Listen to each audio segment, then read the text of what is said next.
नमस्कार, इतिहास के पन्नों से कार्यक्रम में आप सभी का बहुत बहुत स्वागत है।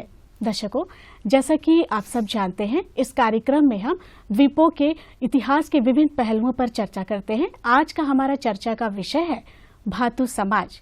यदि आप श्री विजयपुरम यानी पोर्ट ब्लेयर के आसपास के क्षेत्रों में रहते हैं तो आप भातु बस्ती से अवश्य ही परिचित होंगे। हो सकता है अब वहां से खरीदारी भी की होगी। लेकिन क्या आपको पता है इस क्षेत्र का नाम भातु बस्ती कैसे पड़ा? भातु शब्द का अर्थ क्या है? ये लोग कौन है? इनके विस्थापन के पीछे क्या कहानी है? इन सभी विषयों पर चर्चा करने के लिए हमने अपने स्टूडियो में आमंत्रित किया है द्वीपों के जाने माने रंगकर्मी एवं लेखक श्री राजेश कुमार निराज जी।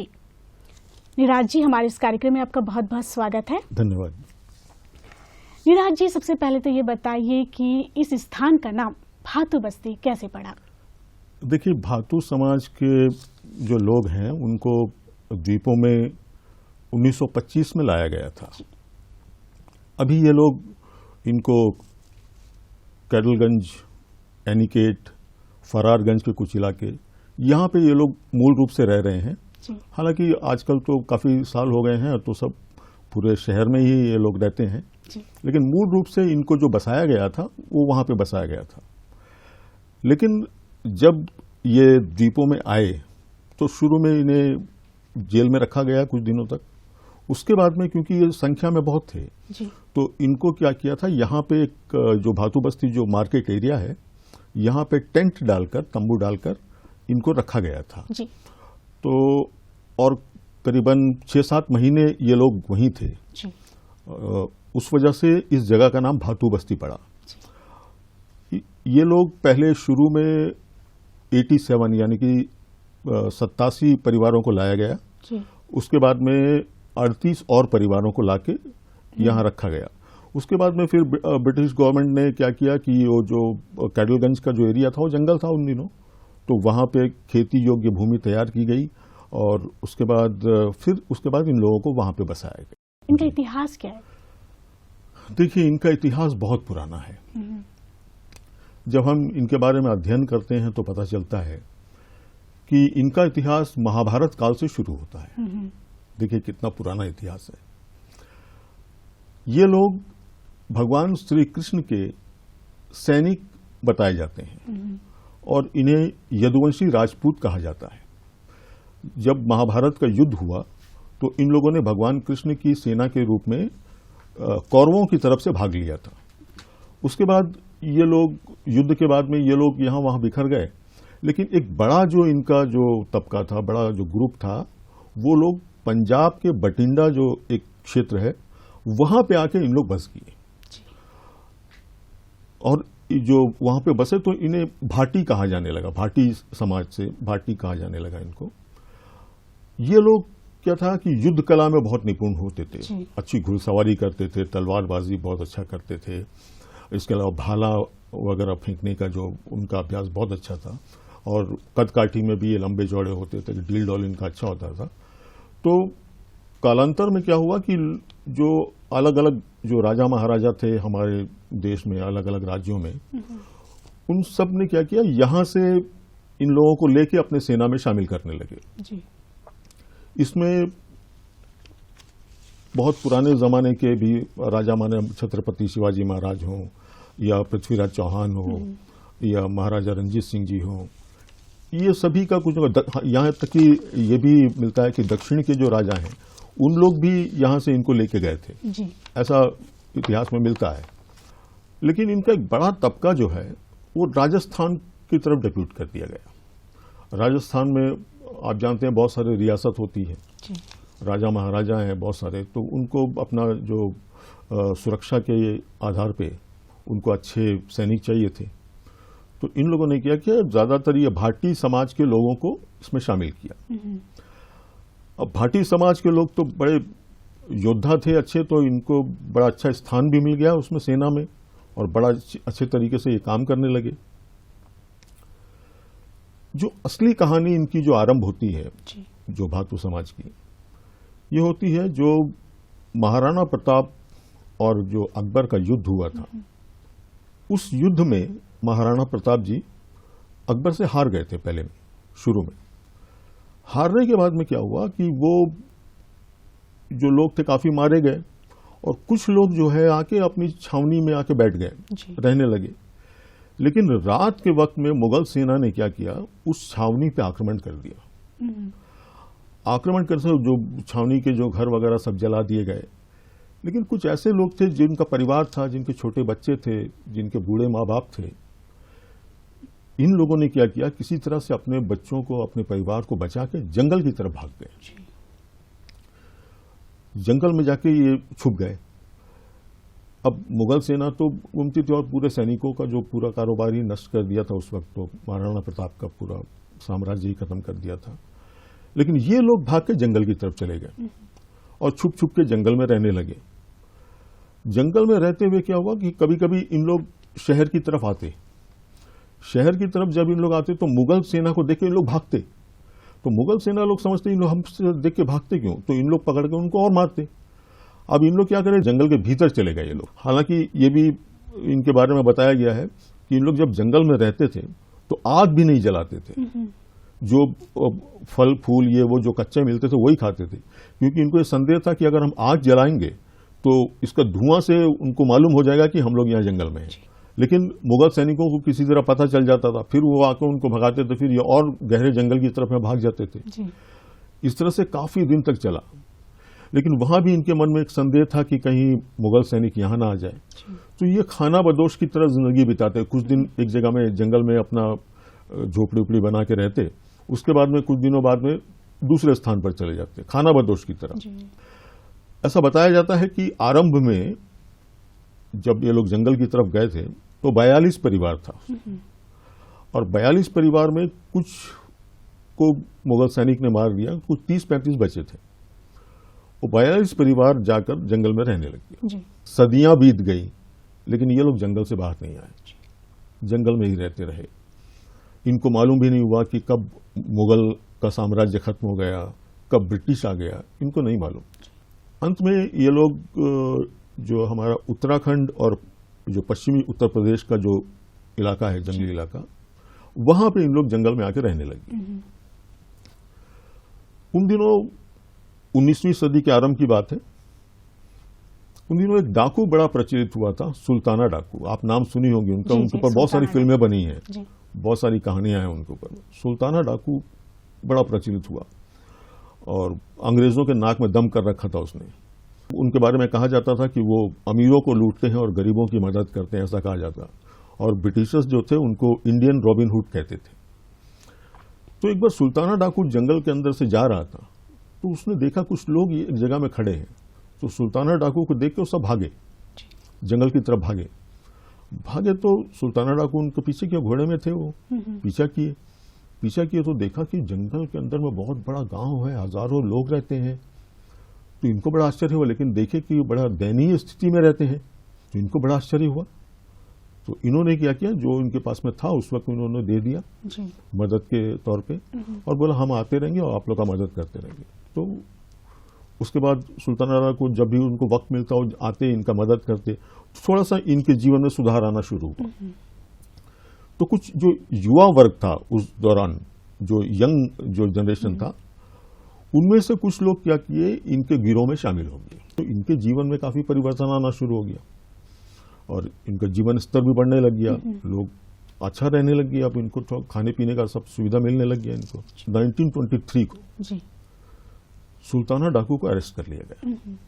उसके पीछे बहुत बड़ी कहानी है, क्योंकि सुल्ताना डाकू को कोई पकड़ नहीं सकता था।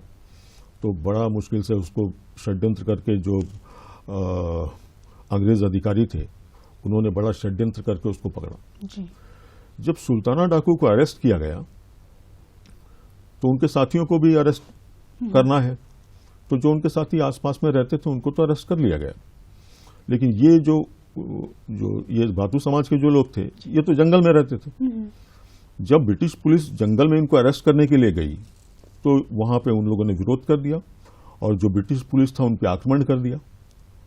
जब आक्रमण किया तो ब्रिटिश पुलिस भागे, क्योंकि वहां तो हजारों की संख्या में लोग थे और ये तो कोई 10-12 लोग गए थे अरेस्ट करने के लिए। अब वहां से भाग के बाद में सेना को भेजा गया। इसका जो वहाँ के जो सुपरिंटेंडेंट थे जी। जिम कॉर्बेट थे, तो ये सुल्ताना डाकू को पकड़ने का पूरा जिम्मेदारी उनका था। तो जिम कॉर्बेट को ने क्या किया, सेना को भेज दिया वहाँ पे। तो सेना जब इन लोगों को अरेस्ट करके सिटी में लाई है, तो इनकी आबादी उस वक्त 30 से 35 हजार, इस समाज की आबादी। 30 से 35 हजार लोगों को कहाँ रखा जाए, कौन सा जेल में रखा जाए। खैर उनको सजा हो गई, सजा दे दी गई उनको। तो जो जिम कॉर्बेट थे, जो अंग्रेज अधिकारी थे, उन्होंने ये निर्णय लिया कि यदि इनको हम एक जगह पे रखते हैं तो इन लोग फिर यही लड़ाई झगड़ा, मारपीट, डकैती, चोरी, यही सब करेंगे इन लोग। तो इनको सबको अलग अलग जगह पे विस्थापित किया जाए, बसाया जाए इनको। तो कुछ लोगों को उसमें पश्चिमी उत्तर प्रदेश के सहारनपुर में बसाया, कुछ लोगों को मुरादाबाद जिले में बसाया, कुछ लोगों को रुड़की जो अभी उत्तराखंड में आता है वहां बसाया, कुछ लोगों को नैनीताल के तराई क्षेत्र में बसाया गया। इस तरह करके अलग अलग, कुछ लोगों को मध्य प्रदेश के मालवा क्षेत्र में बसाया गया। उसमें से कुछ लोगों को द्वीपों में लाया गया।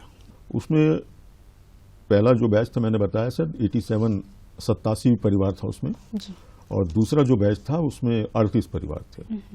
इन लोगों को लाया गया और लाके पहले यहाँ भातू बस्ती में ही रखा गया था।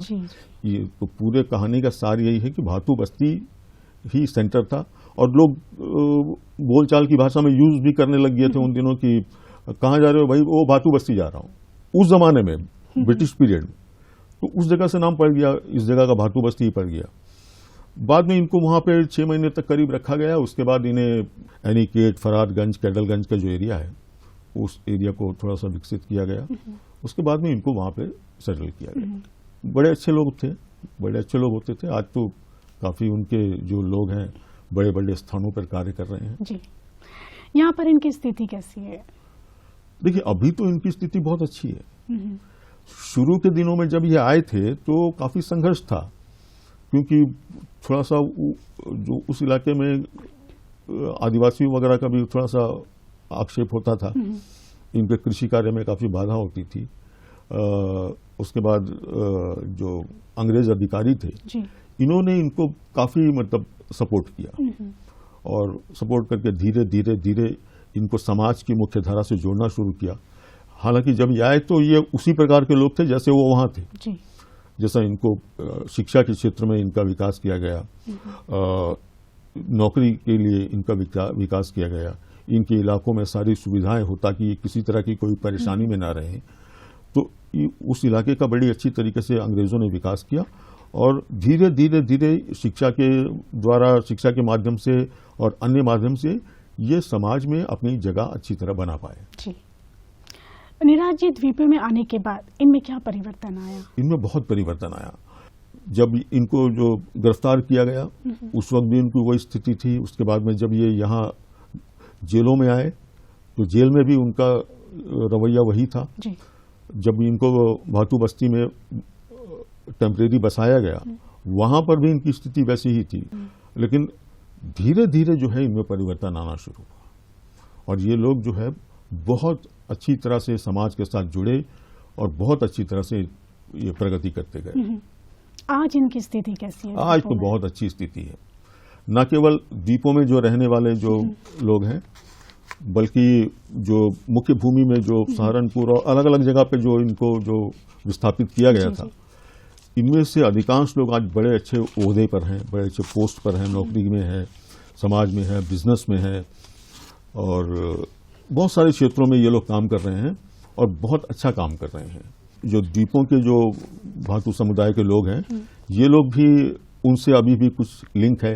वो जो मुख्य भूमि में जो लोग रहते हैं, क्योंकि इनकी रिश्तेदारी है, सब आपस में रिश्तेदारी है, तो मिलना जुलना भी लगा रहता है। उनके बारे में भी अपने विचार वगैरह व्यक्त करते हैं। कभी कभी यहाँ से जाते हैं, वो जाके उन लोगों के साथ में मिलते जुलते हैं।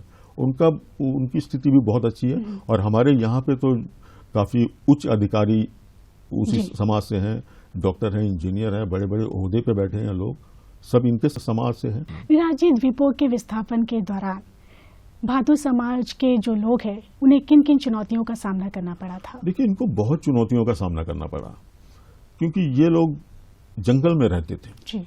और वहां से उठ के अचानक इन लोग एक दूसरे तरह के समाज में आ गए। बाद में यहाँ आए और रहे। और थोड़ा सा इनको तकलीफ ये भी हुआ कि किस तरह रहना है यहाँ पे। हालांकि ब्रिटिश सरकार ने इनकी बहुत सहायता की, इनको बहुत तरीके से जो कृषि योग्य भूमि, फिर ये बीज वगैरह, खाद, गाय बैल, जो कृषि से संबंधित जितने भी औजार वगैरह हैं वो सारा इन्हें प्रदान किया गया, जी। ताकि ये अच्छी तरह से अपना कृषि चला के ये रह सके। भातु समुदाय का किस किस द्वीपों में ज्यादा बसेरा है? भातु समाज के लोग ज्यादातर तो पोर्ट ब्लेयर में ही हैं, जो दक्षिण अंडमान क्षेत्र है यही में है। इनका जो मुख्य जो है वो वही कैटलगंज, एनीकेट, फरारगंज इसी क्षेत्र में है।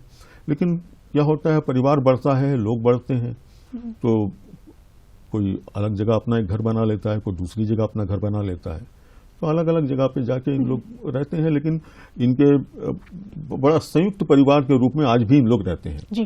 कोई कहीं भी रहे, लेकिन अपने लोगों से जो रविवार शनिवार के दिन, छुट्टियों के दिन में वो जाके अपने लोगों से मिलता जुलता जरूर है। सर, इन द्वीपों में जो भातु समाज के जो समुदाय जुड़े हैं, इनकी संस्कृति परंपराओं में क्या देखने को मिला है? इनकी जो अपनी जो वास्तविक संस्कृति थी, जो भाटी समुदाय जो रहता था, ये इनकी वास्तविक थी। फिर भी कुछ हद तक जो पश्चिमी उत्तर प्रदेश की जो संस्कृति है उसकी झलक इनमें अभी भी कुछ कुछ मिलती है।